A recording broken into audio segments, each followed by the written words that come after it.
Kochi Vallarpadam container ടെർമിനലിൽ അതിക്രമിച്ചു കിടന്ന റഷ്യൻ പൗരൻ അറസ്റ്റിൽ. അതീവ സുരക്ഷാ മേഖലയിൽ അനുമതിയില്ലാതെ കയറിയതിനാണ് അറസ്റ്റ്. ഇയാളുടെ പക്കൽ മതിയായ യാത്രാരേഖകളില്ലെന്ന് പോലീസ് പറഞ്ഞു. വിഷ്ണു സുരേഷ് വിവരങ്ങളുമായി. വിഷ്ണു, ഇയാൾ എങ്ങനെയാണ് ഇവിടെ എത്തിയത് എന്നത് അറിയാൻ കഴിഞ്ഞിട്ടുണ്ടോ?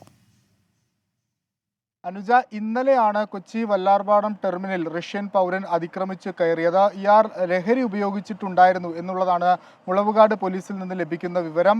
കൊച്ചിൻ വല്ലാർപാടം ടെർമിനലിലെ മതിൽ ചാടിക്കടന്ന് അകത്തേക്ക് കയറുകയായിരുന്നു. തുടർന്ന് അവിടുത്തെ ആളുകൾ കാണുകയും ഇയാളെ പിടികൂടി പോലീസിൽ ഏൽപ്പിക്കുകയുമായിരുന്നു. കഴിഞ്ഞ കുറച്ച് ദിവസങ്ങളായി ഇയാൾ കൊച്ചിയിൽ ഉണ്ട്. ഇയാൾ ഗോവയിൽ നിന്നാണ് കൊച്ചിയിലേക്ക് എത്തിയത്. ലഹരിക്ക് അടിമയാണ് എന്നുള്ളൊരു വിവരമാണ് പോലീസിൽ നിന്ന്. ഇയാളുടെ വിസ കാലാവധിയെല്ലാം തീർന്നിട്ടുണ്ട്. നിലവിൽ ഇയാളുടെ അറസ്റ്റ് രേഖപ്പെടുത്തി റിമാൻഡ് ചെയ്തിട്ടുണ്ട്.